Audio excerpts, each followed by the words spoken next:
Well, good evening, and thank you very much for that lovely welcome, and well done for braving a very cold wind on the high street. So the title of the lecture is, How Many Serial Killers Does Glasgow Actually Have? A Journey into the Dark Heart of Tartan Noir.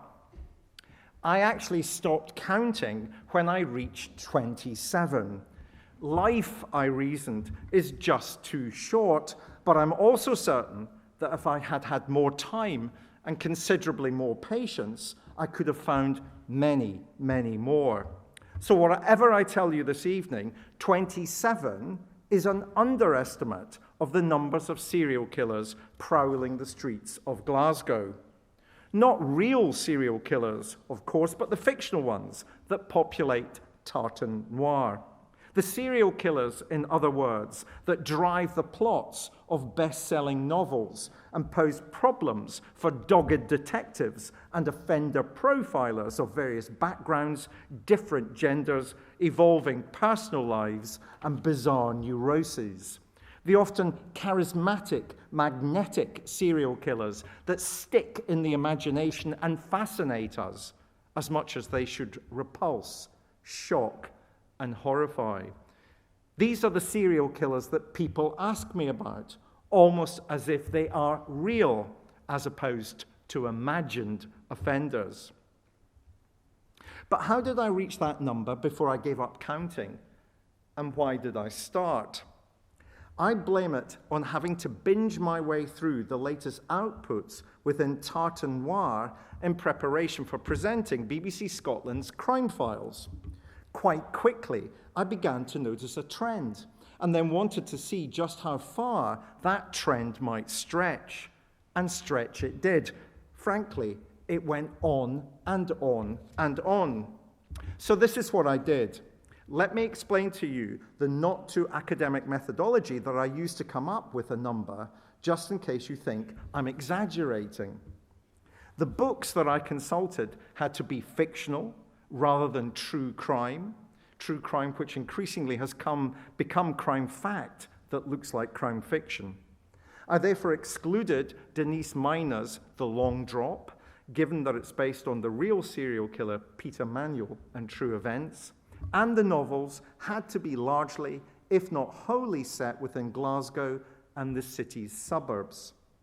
I started by reading the output of a number of writers whom I characterize as my usual suspects, that I knew used Glasgow as a backdrop to their narrative, and then scoured their websites and the various online resources that they've contributed to, so as to build up a picture of their favorite characters and plots. These usual suspects you'll recognize immediately. They are the stars of the genre, and I'm delighted to say one of those stars is in the audience tonight. They were Alex Gray, Lynn Anderson, William McIlvanney, who of course hated the label Tartan Noir, Denise Miner, whom I've already mentioned, and Douglas Skelton. However, I also looked at other less well-known authors, such as M.R. Mackenzie, Helen Fitzgerald, and even Liam McIlvanney, the son of the late William McIlvanney, who wrote about a serial killer in The Quaker. In total, I consulted the work of some 25 authors, although I'm aware that there are many, many more novelists who might fit my criteria.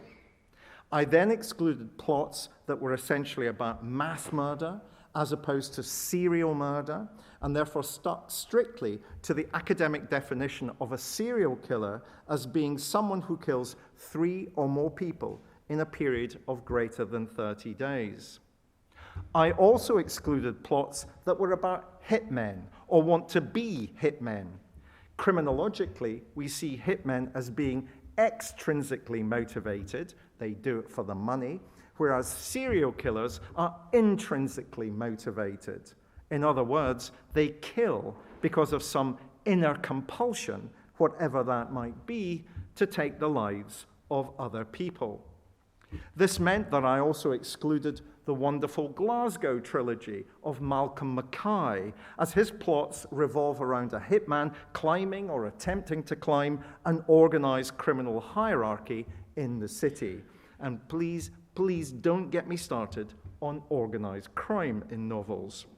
And to reinforce my point about the novel having to be set in Glasgow and its environs, I excluded all the tartan noir novels that have serial killers stalking their pages in Inverness, Aberdeen, this fair city of Edinburgh, various Hebridean islands, the Highlands more generally, and even my personal favourite, Linlithgow. If I had counted all of those, I would easily have reached 75 serial killers. So 27 is an underestimate of the numbers of plots that use serial killers within Glasgow, and I've no doubt that 75 is also an underestimate of all the tartan noir plots that use serial killers in Scotland as a whole. In short, tartan noir loves a serial killer. Now, I hope the following two brief extracts will offer you a frisson of the qualitative insight into my rather weak quantitative analysis. In A Study of Flesh, Alex is sitting there, Alex Gray's heroic detective inspector, as he then was, William Lorimer, is going to have to manage his worst nightmare. In other words, a serial killer is on the loose in his city. But here's the twist. Not just one, but two serial killers are operating at once in Glasgow. It's his worst nightmare come to life. In Lynn Anderson's series about a forensic scientist called Rona MacLeod, the plot of Easy Kill can be summed up by the line, "This man has killed before, and he'll kill again and again before he's stopped." In other words, the label serial killer isn't actually used, but that's what's implied. Note here that we've had two characters that are a senior police officer and a forensic scientist.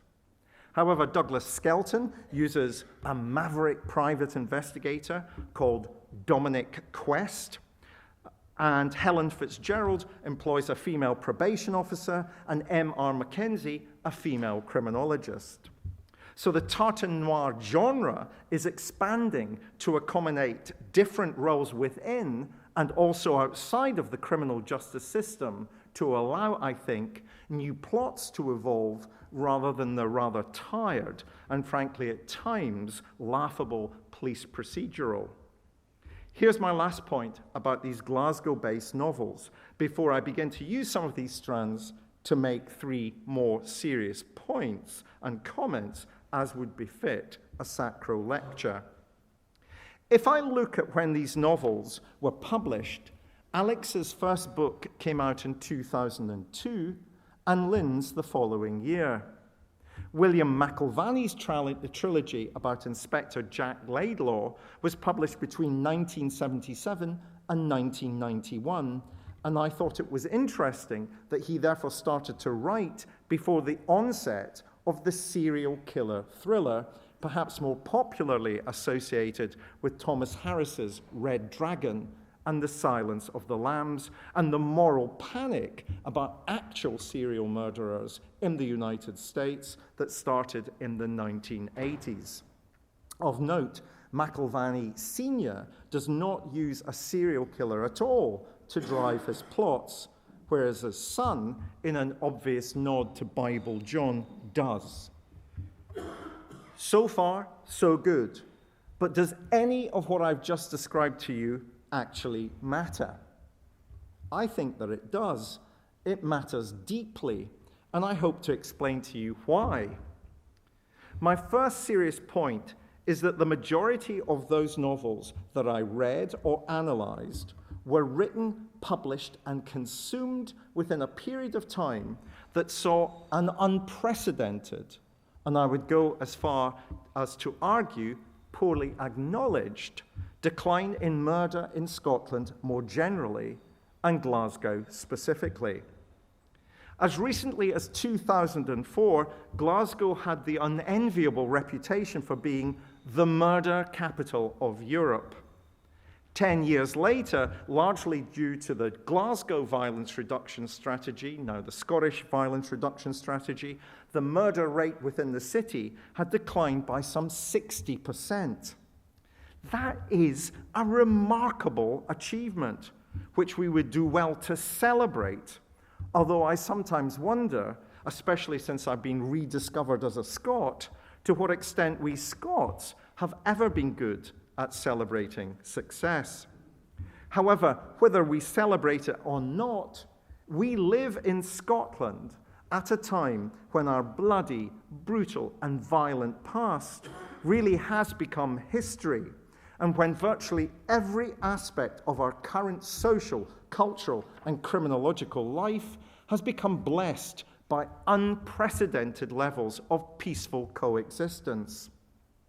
Perhaps you've already started to smirk, but that's actually the point that I'm making. Of course, violence still exists. It hasn't disappeared completely, and people, all too often women and children, still get hurt and others get killed, all too often by violent men. But Tartan Noir has embraced a serial killer when murder, in fact, is at a remarkable and historic low level. So what I'm arguing is not that 27 is far in excess of the actual numbers of Glaswegian or indeed Scottish serial killers.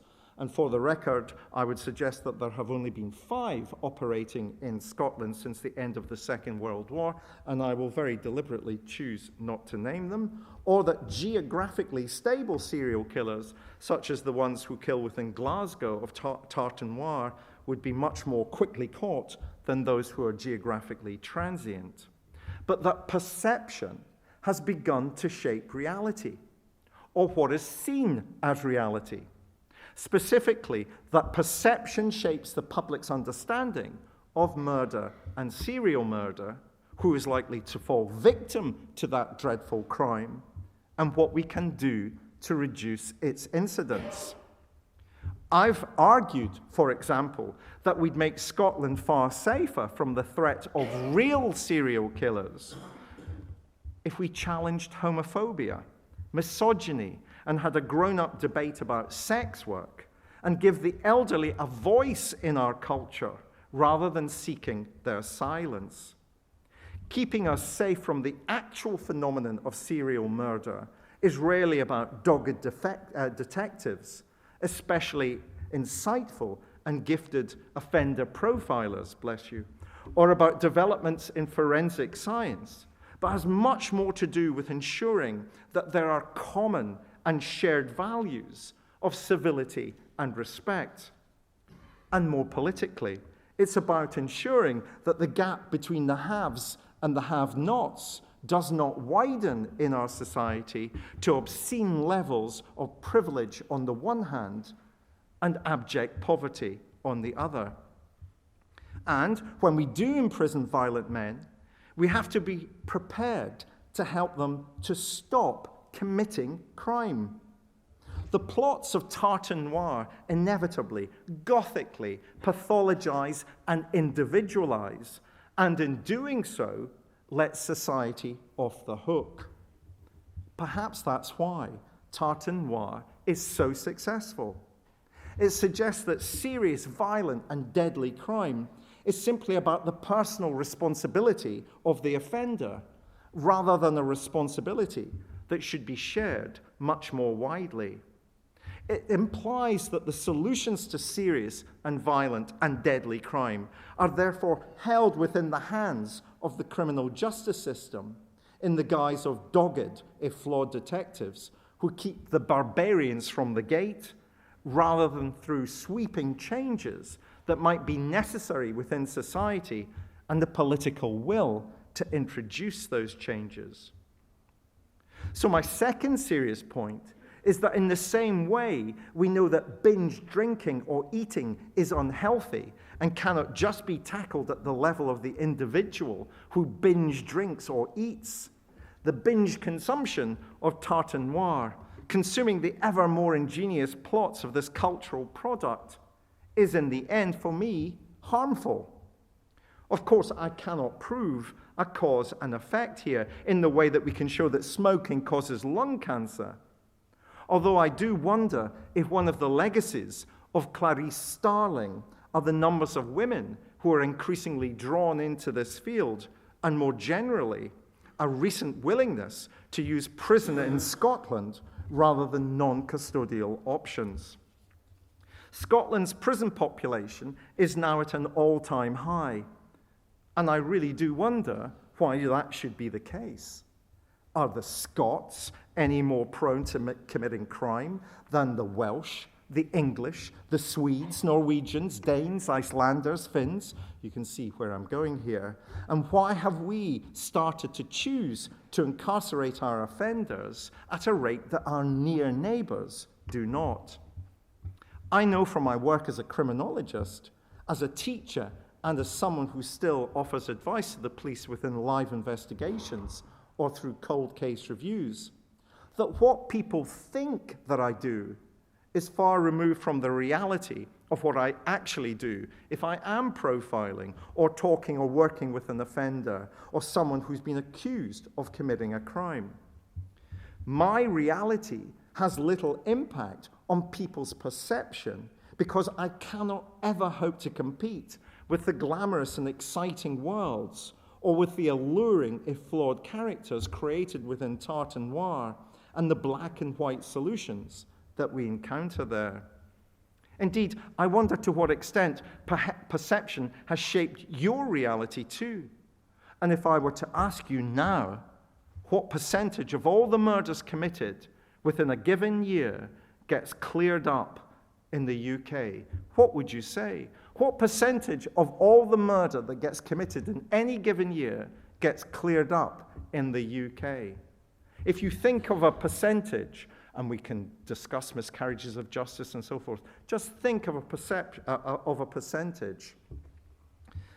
And I'll tell you now that the most that people will go, if you're not involved in the criminal justice system, will be about 50%. Some brave souls will go as far as 60%. Many of you are thinking about 10 or 20%, but the reality is 90%. 90% of murder gets cleared up in the UK. And actually, the reason why it's cleared up has nothing to do with forensic science, giving the police more powers. It's got simply to do with the fact that most murders are self-solvers. 2 women a week are still murdered in this country by their partners or ex-partners. 1 child a week is still murdered in this country by their parents or carers. That's the reality. Some of you might be thinking that all of this is a bit rich coming from me, given the programs that I make. However, please don't accuse me of being a hypocrite. I'm not seeking to benefit from the work that I do as a criminologist. Indeed, that's exactly why I helped to create Crime Files and produced a professional memoir to explain what it is that I actually do. That cultural product is about reality. And so for me, as I've consistently argued, the binge consumption of the fictional serial killer skews our insight in ways which are detrimental to our understanding of that phenomenon, even if it is entertaining. It skews our understanding of how we can help violent men. Of course, I'm entertained too. I'm not some born-again Calvinist who is seeking to ban books. But if we're being honest with each other, I think we'd all agree that there would be an audience for public hangings too, but no one would surely be in any doubt that that could never serve as a public good for society. And here, following up on what Colin has just said, I should acknowledge this isn't just a Scottish phenomenon. I've also looked at Scandi Noir, for example, and especially the work of Jo Nesbo, who has had his dogged detective, Harry Hole, track down 6 Norwegian serial killers, even if there's been, in reality, only 1. Yes, you heard that correctly. There has only ever been 1 Norwegian serial killer, and he received the maximum penalty that Norway could impose. He killed 23 people, and they gave him the maximum penalty in Norway, which is 21 years. He's living now very happily in Oslo. My final, more serious point, without wishing to become too academic, is about ontology. Can there still be truth in a world where only opinion dominates, especially an opinion that is sincerely held and robustly expressed? Elvis still lives. The world is in fact flat. There is no such thing as human-induced global warming. The Barlini special unit failed. It's almost as if the Enlightenment, which this city and the Scots more generally did so much to create, never happened. Personally, I blame Foucault, but there must be a point at which reality and truth trumps, see what I did there? Fiction, when reality has to be given authority over perception or prejudice. Reality is that 2 women a week are murdered in the UK by a partner or ex-partner, and that 1 child a week is murdered by their parents or carers.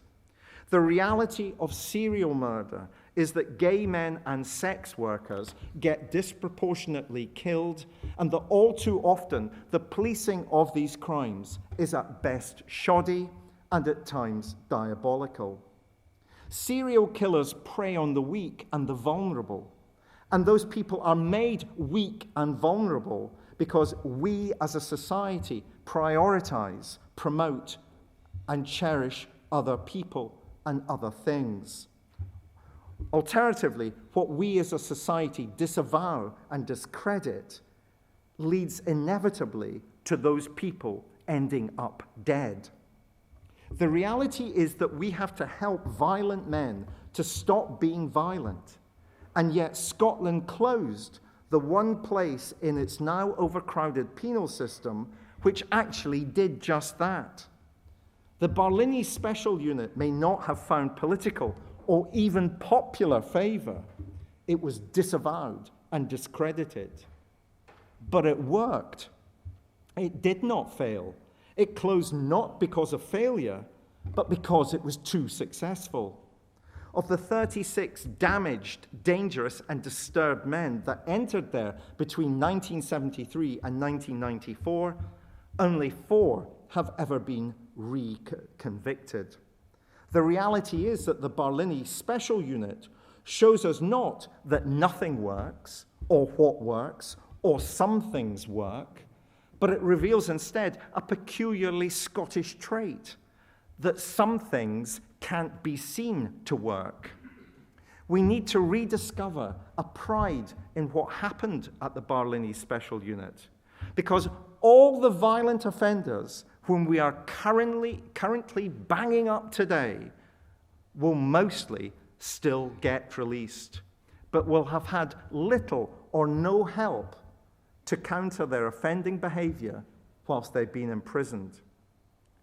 That does not contribute to making our country safer and begins to threaten all the gains that we've made and should be justly proud of. Those realities that I've described might not sell many books or tickets to blockbuster films, but they are realities which are based on fact. Say it loud and repeat after me. We live in Scotland at a time when our bloody, brutal, and violent past really has become history, and when virtually every aspect of our current social, cultural, and criminological life has become blessed by unprecedented levels of peaceful coexistence. And if we want to make it even more peaceful and safe in the years to come, we should help violent men that we imprison now to stop committing crime and consider that if the time is now right to reopen the Barlini Special Unit, we should redouble our efforts to challenge misogyny, homophobia, and have a grown-up debate about those young women and some young men who still sell sexual services because they're addicted to Class A drugs. Tartan noir? Tartan gris, anybody? Thank you.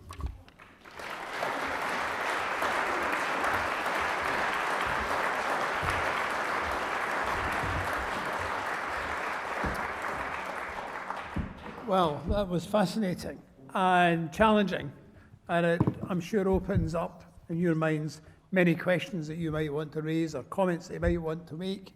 So now is their chance. I think we've got a couple of microphones. If you put your hand up, let me try and see who's got the first question.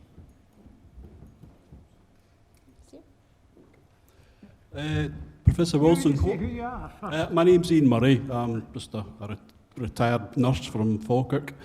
What is your view on the push in the Scottish Government to bring in full life terms for murderers? Whole life tariffs. Whole life tariffs, yeah. I've never been a prison abolitionist. Sadly, my work means that I came into contact with some very damaged and dangerous men that I would never release. I only mention those men who have in various ways spoken about me. The one that did speak about me regularly and maintained a professional correspondence with me for all of his adult life was Dennis Nielsen. So I've encountered men who I would never release, so I'm not opposed to whole life tariffs. But if I think about the whole life tariff, we're talking about, in English terms, we're talking about 47 people. That's not what's driving the prison population ever upwards. What's driving the prison population ever upwards are those people who are unloved and unlovely, the drug addicts, the alcoholics, the people who have mental health problems but nowhere to get treatment, the people who are homeless, the people who are finding it difficult to find a place in our society. So I have no problem about still having this institution called a prison, but I would use it sparingly. And the tragedy for me, as somebody who has spent all of his professional life working in England, is I used to look north. I used to tell friends, look north to what they're doing in Scotland, because what they're doing in Scotland is far more civilized than what we're doing in England and Wales. And I found it tragic to think that what we're doing in Scotland is our prison numbers getting ever higher. You know, if you were to say in 2004, you could cut the murder rate in Glasgow by 60%, people would have thought you were an idiot. People would have laughed in your face. What we should be doing now is saying we will reduce Scotland's prison population again to levels which are frankly acceptable, rather than unacceptable in terms of what's happening to those people once they get banged up. And that includes some of those men who I don't think are particularly nice, but I know they're going to be released. And when they are released, I want them to be able to make a positive contribution to society, because they'll be sitting in halls like this, borrowing books in the library, or going on the bus beside you and me. Another question. Yes, David. Thank you. David Mackay. I'm a sheriff, and you'll be interested to hear that I'm the sheriff of Alloa, given where your place of birth was. Alloa. Is this one? Yeah. It's difficult for me to think of a question because I agree with everything that you've said, but I might make a helpful contribution to say that for the last 15 years in Alloa, while I've been there, I think I can say now, as I'm about to retire, that there's been something of a little experiment going on about, in my personal judicial practice, of minimizing the use of prison. And I can say that in Alloa, the prison is used at least half the rate that it was before my arrival. I'm not the only sheriff who sits there, so it's not a scientifically pure observation. But it's simply to say that the sky hasn't fallen in. I think that the headlines in the newspaper are much less lurid than they were when I arrived. And I hope that there's a little example there of practice which is popping up everywhere. In other places in Scotland, I'm not unique. And I think bit by bit, we're learning that the lesser use of prison does work. I'm very proud that Scotland has now introduced a presumption against custody under 12 months, which is the summary limit, and that so much diversion is taking place, so the sheer number of cases coming through the courts is much lower now than it ever was. So I think that as a nation, we are beginning to take the right steps, but there's no room for complacency, because I'm scratching my head to understand why our prisons are bursting at the seams as they are. Well done, thank you.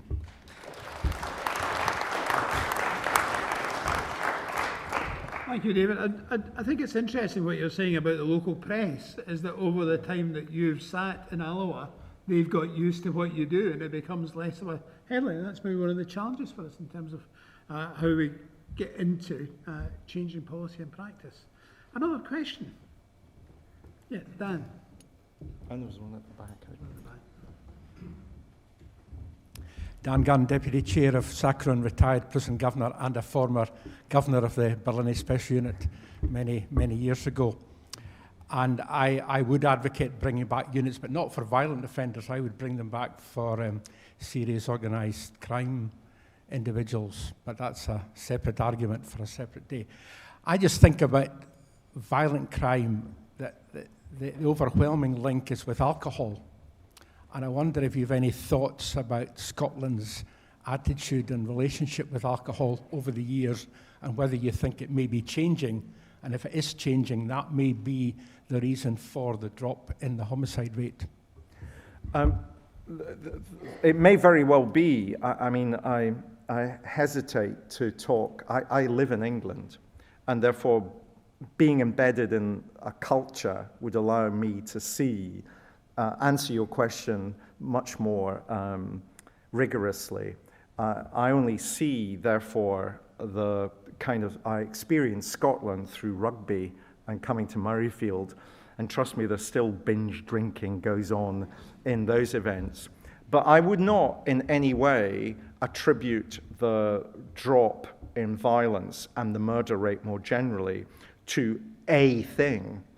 The wonderful thing about presenting crime files on BBC Scotland is that I've been allowed to interview some of the most inspiring women that I've ever spoken with. And Karen McCluskey, the work that Karen McCluskey did in, and again, because we're a Scottish audience, I'm sure if Karen McCluskey was here, she would say it was a team effort and so forth and so forth. But that holistic approach that she adopted or spearheaded seems to me to have been what it was that drove down the murder rate within that decade. And therefore, I would make a different point. The different point that I would make is about gender. The thing that I notice as a child growing up in Scotland is that the horizons of my three elder sisters, who were funnier, faster, fitter, more intelligent than me, their horizons were limited by Presbyterian culture in Scotland in the 60s and 70s, which told them that they could be school teachers or nurses, or they could work in the bank only until, of course, they got married and started a family, and then they would become housewives. What I notice now, coming back to Scotland, is just how those kinds of gender stereotypes about what men can do or what are expected of women seem to me to be chalk and cheese from what they were when I was a boy growing up. And I think of all the women that I've interviewed in Crime Files, and I somehow see why Scotland can be optimistic, because for the first time in a generation, it seems to me that men are taking a wee bit of a backseat and allowing gifted women to have their say about what to do with our culture.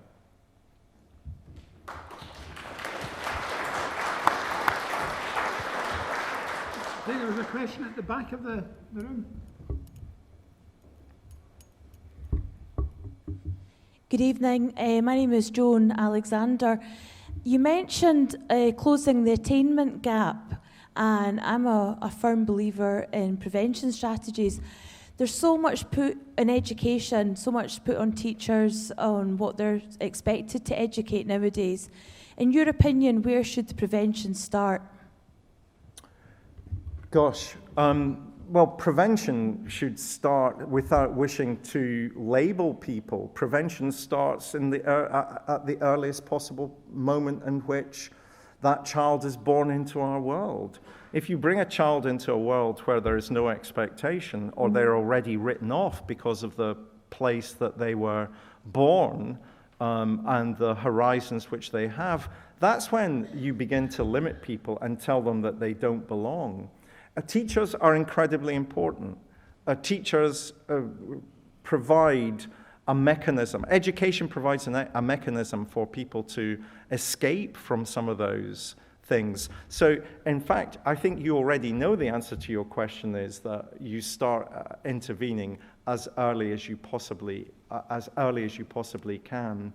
Because if you don't, without wishing to stigmatize and label kids from certain backgrounds, if you don't intervene early, often the damage has already been done before there is a formal intervention.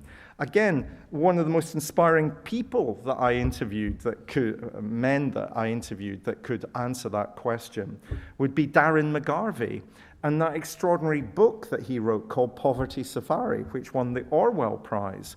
Darren McGarvey talks about what his life was like from a very small boy being brought up by an alcoholic mother and a non-existent father. So, of course, we know we should be intervening much earlier than we do, but we don't. Can I also say, and there's a sense in which I feel as if it's almost therapeutic for me to be standing here. I shared with one or two people today, because they very kindly asked me about David Wilson's crime files. This is made in Glasgow, BBC, Scotland, obviously. I'm a 60-year-old man. The very first question I got asked, admittedly all of my career has been based down in England, the very first question I got asked was, where did I go to school? I'm emeritus professor of criminology. The very first question I got asked was, where did I go to school? That question, and I outed it. I said, are you trying to work out if I'm Catholic or Protestant? Or are you trying to work out if I'm middle class or working class? Ask me which one you want me to answer, and I'll tell you whatever it is that you would like to know. All I'm saying is that culturally, so much of what we've been discussing tonight is about a Scotland finding a new identity for itself, not one that's been based on Rangers or Celtic or Hearts or Hibernian, but not one that's been based on the hard man, not one that's based on the gangster, but based on who the Scottish values that we have. The bit that will have been missed, because I made a wee joke of it in the speech, is that this city and this culture created the Enlightenment. It was things that happened in this city and this country that created the basis on which we live in the modern world. And I'd love to see the kind of post-modern world being created by this culture too.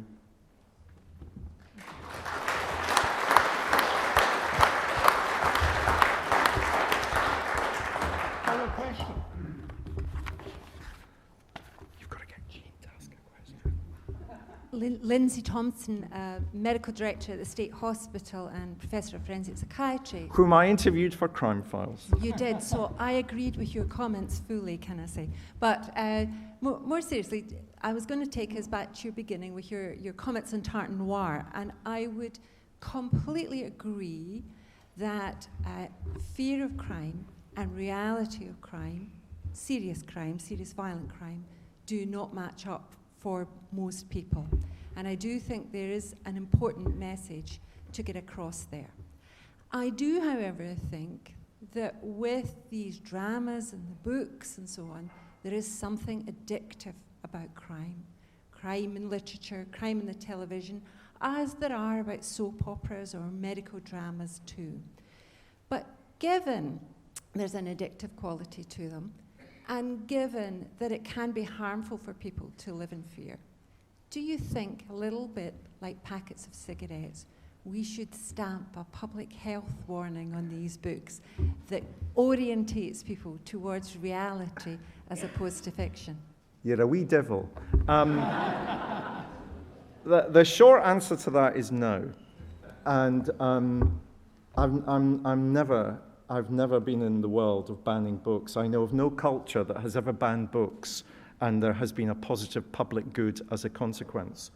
All we can do, and God love them. I mean, Alex Gray is sitting in the audience, and I'm glancing over at her periodically. She's a huge Scottish success, as is Tartan Noir. And Bloody Scotland, if you don't know that crime writing festival that Alex and Lynn did so much to set up, it's an amazing experience. What I think has to be acknowledged more publicly is that there is an impact here, and that's where I think we were agreeing, wasn't it, Leslie? There is an impact. If you are simply I watched Shetland.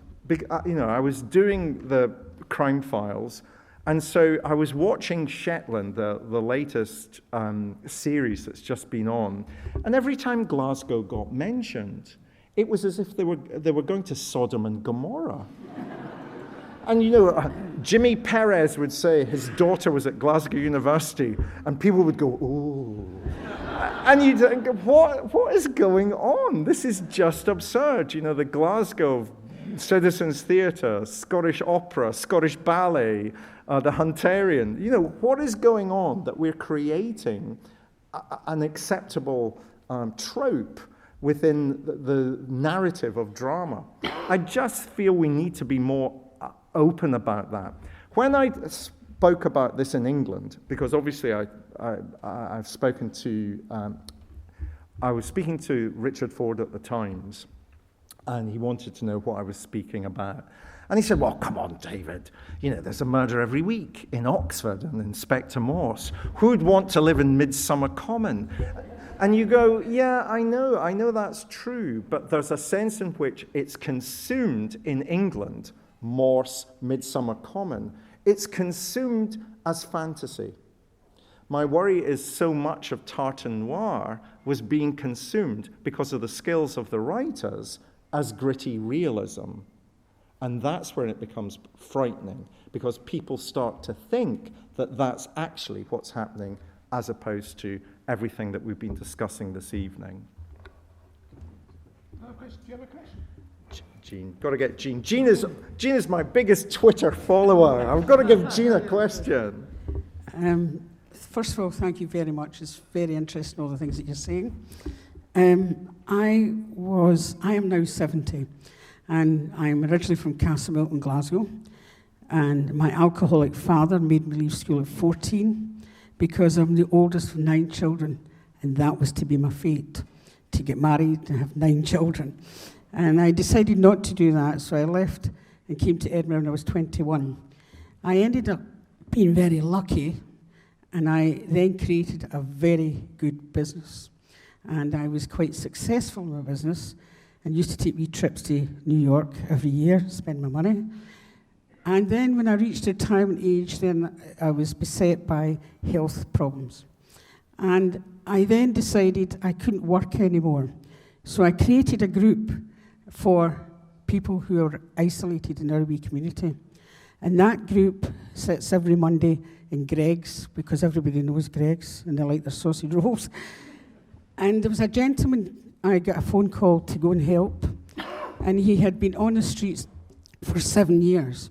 He'd been an alcoholic, he'd been a drug addict, he was attacked and hit by an axe, and he didn't speak to any neighbours. He was now in a sheltered housing. And in the past few months of bringing him along to our wee group and helping him to have a value, he's a different man. And that in itself is remarkable. And he said, all we need is people that care. And I believe that to be true.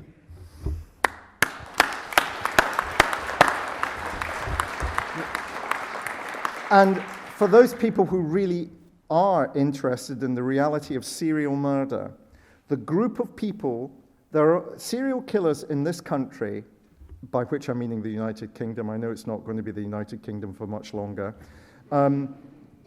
In the United Kingdom, serial killers only target 5 groups of people, overwhelmingly. It doesn't work for 100% of the cases, but overwhelmingly. Women dominate 4 of those 5 groups. The only group of men that gets targeted are gay men, overwhelmingly. It doesn't work for 100%. The most recent British serial killer is Stephen Port.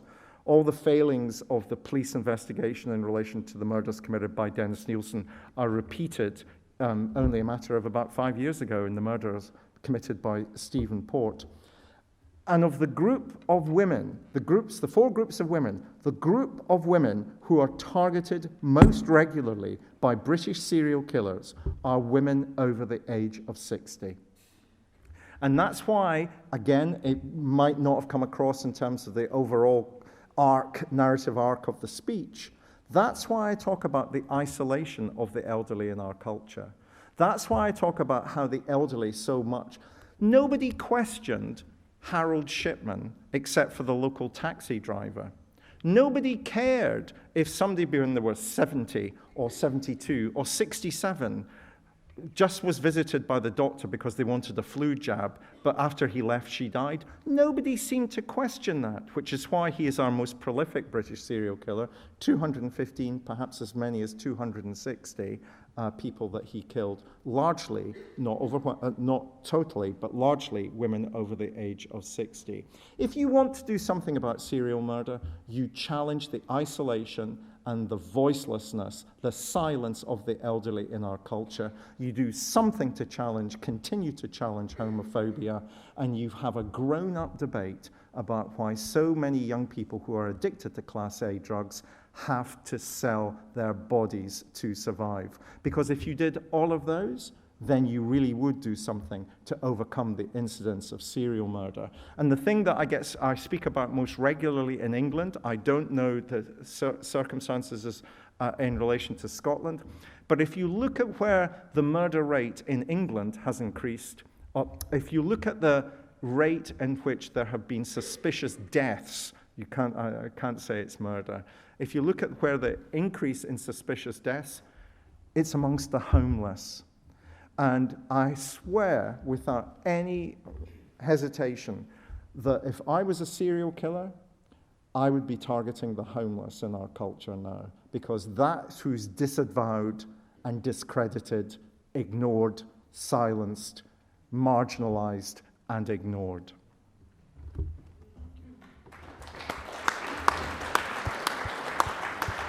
Maybe we have time for one last question, if there's another question somewhere. Gentleman there. I was wondering, is there any reliable statistics about the number of people in prison wrongfully convicted? I can't do the Scottish. I'm sure Tom might be able to do the Scottish figures. In England, and I've also got one of my old mentors from the English service here, Andrew Coyle. I remember doing a piece of research in which I said that there, at any given time, there were over 1,000 cases going through the English Criminal Cases Review Commission, all of whom were claiming that there was some miscarriage related to the circumstances in which they were convicted. So 1,000 would be one of those figures that you could use, but the methodology to get there was just simply the caseload that the Criminal Cases Review Commission was at that stage in England investigating. If you look back to some of the miscarriage cases, often it is about the lack of, confirmation bias by the police. It's often about them making up their mind as to who's guilty. Often the historic miscarriage of cases involved Pyra or Irish people. Often it involved people who were being fitted up in the course of the investigation. And of course, Colin was very kind in making mention of the documentary that I did called Interview with a Murderer about the murder of Carl Bridgewater. And lest we forget, there were 4 men who were wrongly convicted of that murder because the West Midlands Serious Crime Squad beat a confession out of one. That confession led to another of the 4 saying, well, if he's saying that I did it, I'm going to say that they did it. And it took years for that to unravel. 1,000 would be the short answer to your question, but my apologies, I don't know the Scottish figure.